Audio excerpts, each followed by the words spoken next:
अच्छा, इंडिया के वो कतर ने इंडिया को डिप्लोमेटिक सतह पे बड़ी सक्सेस मिली है। वो कतर में जो उनके लोग थे वो रिहा हो गए जिनको जासूस में पकड़ा हुआ था। हुआ करता था कि मुसलमान जो थे वो दूसरे मुल्कों में मसाजिद बनाया करते थे, लेकिन इंडिया इज द बिगेस्ट, सबसे बड़ा हिंदू मुल्क अगर इन टर्म्स ऑफ पॉपुलेशन देखा जाए तो वहां पे है। उनसे पहले उनका 7वां दौरा उनका ये यूएई का है, दूसरा दौरा कतर का है, और इसमें भी जाके जब वो मंदिर का इफ्तिताह करेंगे तो उसको क्रेडिट दिया जाएगा। कायदे आजम के बाद कोई ऐसा लीडर ही नहीं मिल सका जो बना बनाया मुल्क था उसको लेके आगे चलाना था सिर्फ, लेकिन वो हमें हो ही नहीं पाया ऐसा। अगर आज वो होते तो शायद वो भी रोते हमारी हालत को देख के कि इन्होंने मेरे मुल्क के साथ क्या किया। अब पाकिस्तान में जितनी चीजें खराब होना थी इनसे ज्यादा खराब होने की गुंजाइश रही नहीं, उसके बाद तो कोलैप्स हो जाए। पूरे कतर के अंदर भारत माता की जय के नारे बुलंद किए गए हैं। इस इलाके में हिंदुओं और सिखों के जाने से मुसलमानों की जो एक बैकवर्डनेस थी एजुकेशन में और गवर्नमेंट सर्विसेज में और बिजनेस में तकरीबन बिल्कुल ये गैर हाजिर। भारत इस वक्त बंदर बना दूसरे ममालिक, कतर की क्या मजाल है कि चैलेंज भारत को करे कि मुल्क के अंदर सियासी इस्तेहकाम हो, जब आपकी मईशत ग्रो करती है, जब आप के जो मफादात हैं दुनिया के मफादात के साथ जुड़ जाते हैं, तो फिर आप अपने शहरियों के तहफ़्फ़ुज़ के लिए यहाँ तक इफ़ेक्टिव हो जाते हैं कि उनको मौत के मुंह से या फांसी के फंदे से भी छुड़ा करके ले आते हैं।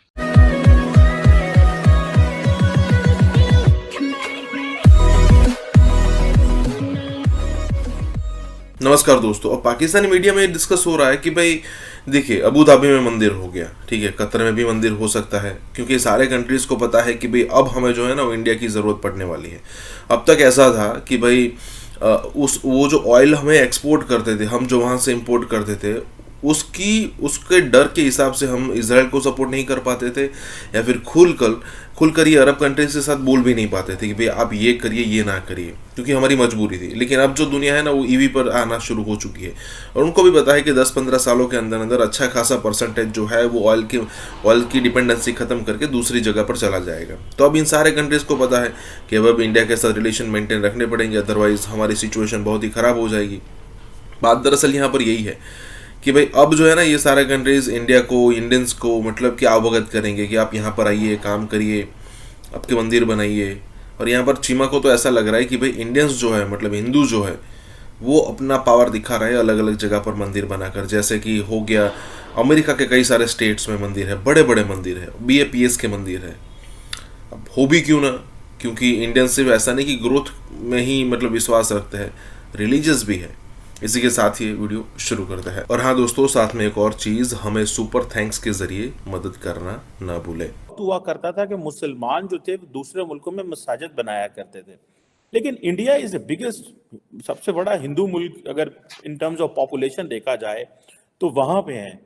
ये जो एक मूवमेंट कह लें, या ये जो इम्प्रेशन है, फॉर एग्जांपल मैं देख रहा था कि उधर न्यू जर्सी के अंदर एक बहुत बड़ा मंदिर जो है वो बना रहे हैं, और यही ऑर्गेनाइजेशन है जो इधर बना रही है वही उधर बना रही है, और उसके लिए उन्होंने हजारों, कहते हैं सैकड़ों इंडियंस को लेके गए हैं वहाँ पे, जो वहाँ पे वो बना रहे हैं and all that. India after relatively being more economically stable, politically stable, अपना जो रिलीजियस मॉडल है उसको एक्सपोर्ट करना चाह रहा है, या इसको अपनी एज ए वैल्यू ट्रांसफर करना चाहता है, और वेस्टर्न वर्ल्ड को ये कह रहा है कि जैसे आप प्लूरलिज्म की बात करते हो, दूसरे मज़ाहब को एम्ब्रेस करते हो, हमारी कहानी भी सुनो, हमें भी सुनो, हमारे व्यूज़ को भी देखो। जैसे फॉर एग्जांपल राम मंदिर की बात हुई तो मॉरिशस, नेपाल, अभी मैं देख रहा था श्रीलंका का जो राजापक्सा फैमिली का एक बंदा है वो आया हुआ था उधर, उसने विजिट किया है। सो ये जो ड्राइव है कि पहले मुसलमान मसाजिद बनाया करते थे जैसे पाकिस्तान में, ये पूरी के पूरे प्रोजेक्ट्स हुआ करते थे।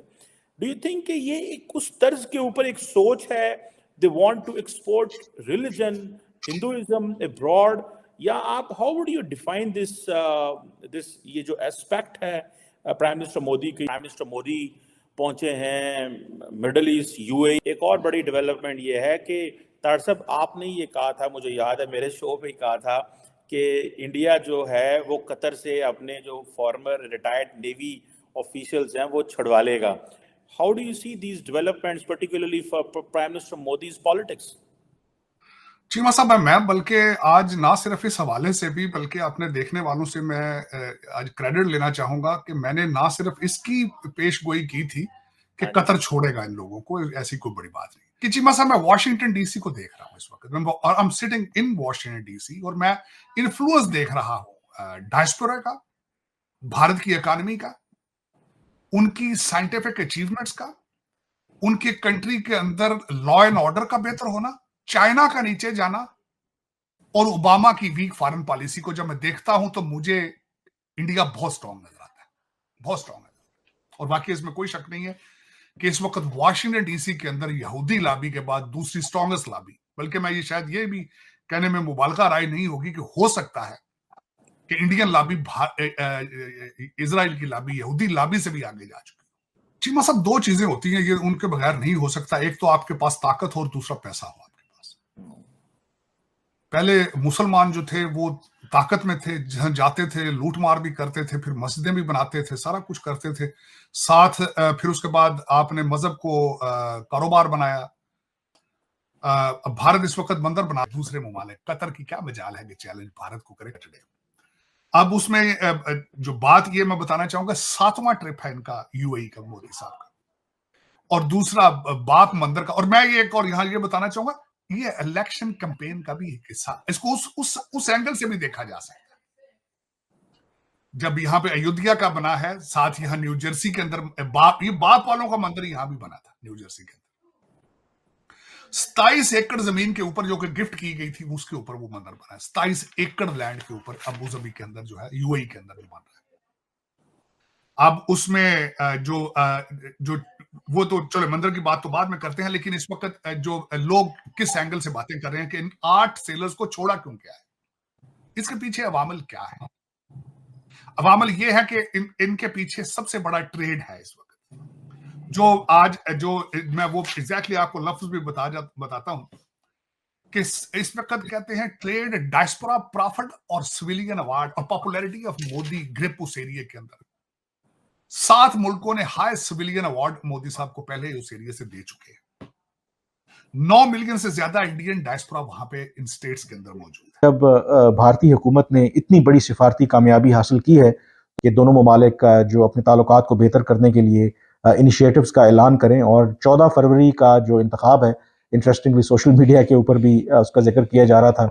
वैलेंटाइंस डे होता है तो एक सिंबॉलिक सिग्निफिकेंस उसकी भी है कि आप कह सकते हैं कि ये जो बढ़ते आपस में उनके ताल्लुकात हैं कि दो एक दूसरे को चाहने वाले उस दिन तोहफे तहफ़ जो हैं वो एक्सचेंज करते हैं। तो जो भारतीय वज़ीर आज़म नरेंद्र मोदी वैलेंटाइंस डे के ऊपर कतर के दारुल हुकूमत दोहा में होंगे कि मुल्क के अंदर सियासी इस्तेहकाम हो, जब आपकी मईशत ग्रो करती है, जब आप के जो मफादात हैं दुनिया के मफादात के साथ जुड़ जाते हैं, तो फिर आप अपने शहरियों के तहफ़्फ़ुज़ के लिए यहाँ तक इफ़ेक्टिव हो जाते हैं कि उनको मौत के मुंह से या फांसी के फंदे से भी छुड़ा करके ले आते हैं।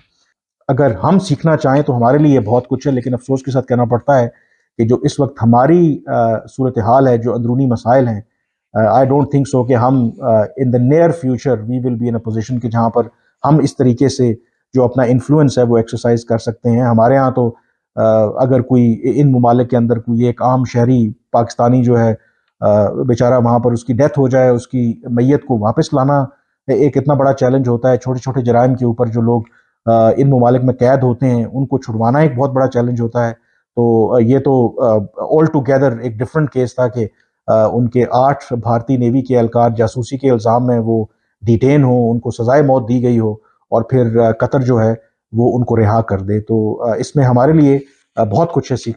अच्छा, इंडिया के वो कतर ने इंडिया को डिप्लोमेटिक सतह पे बड़ी सक्सेस मिली है।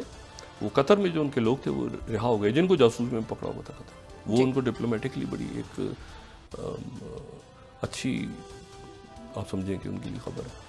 तो बात यह कि बहुत कुछ हो रहा है। मैंने आपसे वही कहा ना कि यहाँ मामला कुछ इतना अजब है इस वक्त कि वो जो है ना कि लोग करेंगे, मतलब है कि वो बिल्कुल जो ना लोग ही देख रहे हैं कि यार ये क्या पक रहा है। अच्छा, उसका कोई वो किसी किस्म का वो होता ना कि वो मतलब गली मोहल्ले के अंदर होता है ना कि वो बच्चे को छोटे बच्चे भी जो है ना डिस्कस कर रहे हैं कि क्या हो रहा है। ठीक हो गया डॉक्टर साहब, ब्रेक के बाद डिस्कस करते हैं। वो बच्चे कहीं गुल्ली डंडा खेल रहा है, कोई कैरम बोर्ड खेल रहे हैं, कहीं वो लूडो खेल रहे हैं, वो हर जगह इतने लेवल पे जाके जो है ना वो चीजों का डिस्कस हो रही है कि वो बंदा कहे कि यार ये क्या हो रहा है। $85 बिलियन का ट्रेड हो रहा है सिर्फ इन छोटी स्टेटों के साथ। उसके बाद मैं ये खासकर ये बता, ट्रेड के हवाले से कहते हैं ट्रेड क्या हुआ है, ट्रेड ही हुआ है, 8 लोगों को छुड़ाया गया है, उसके रिटर्न में क्या दिया गया है ये भी देखना यहाँ पे बहुत जरूरी है। इस वक्त अगर देखा जाए तो भारत जो है दुनिया का तीसरा सबसे बड़ा ऑयल इंपोर्टर है इस वक्त आबादी के लिहाज से। उन्होंने इस वक्त बहुत बड़ा कॉन्ट्रैक्ट उनको दिया है, 2048 तक अपना गैस इंपोर्ट करेंगे वहां से, और उसकी वैल्यू $78 बिलियन होगी। अब $78 बिलियन का ट्रेड आपने देना हो, 2048 तक का कॉन्ट्रैक्ट देना हो, तो फिर आप उनके कैदी रख सकते हैं, आप उनको पकड़ सकते हैं। देखिए, लीडरशिप के अंदर एक चीज नहीं होती मेरी नजर में, जो मैं सारी जिंदगी लीडर्स को स्टडी करता रहा हूं, ऑटोबायोग्राफीज पढ़ता रहा हूं, रेगन को पढ़ता रहा हूं, यहाँ पे उनके अंदर टीम सिलेक्शन का भी एक होना चाहिए। जिस तरह मैं कर्ज करना चाहूंगा, डोनाल्ड ट्रंप साहब के पास ये एक आर्ट नहीं था, टीम सिलेक्शन, फिर टीम उसको इकट्ठा करके रखना, उसको ये बहुत बड़ा आर्ट होता है।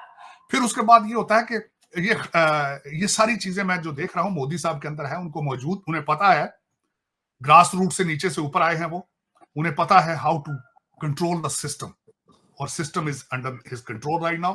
ही has a huge list of his accomplishments, जिसमें सबसे सारे नाम जो है वो इकोनॉमी और इफेक्टिव डिप्लोमेसी जिसका आज का जो लफ्ज मैं पहले भूल रहा था, उसमें कहा जाता है victory for quiet and mature diplomacy. ये आज लफ्ज इस्तेमाल किए जा रहे हैं मीडिया में ये 8 लोगों की रिहाई के हवाले से। तो ये सारी चीजों का देखिए, अगर देखा जाए तो ये मोदी साहब ने ही डॉक्टर जयशंकर को पिक किया था। Doctor Jaishankar is a bureaucrat, लेकिन अल्टीमेटली उनके आपस में अलाइनमेंट मौजूद है, अंडरस्टैंडिंग मौजूद है, टीम वर्क है, तो तभी ये सारी चीजें अकम्प्लिश हो रही है। और दूसरा, मैं समझता हूं कि उनका जो इनकी ये पॉलिसी है कि मेजॉरिटी में से मेजॉरिटी के वोट लेने हैं, majority population in India they are Hindus, और उनका टारगेट है उस पर कि मेजॉरिटी में से मेजॉरिटी के वोट लें तो हमें कोलिजन की जरूरत ही नहीं है, और it's a very successful policy.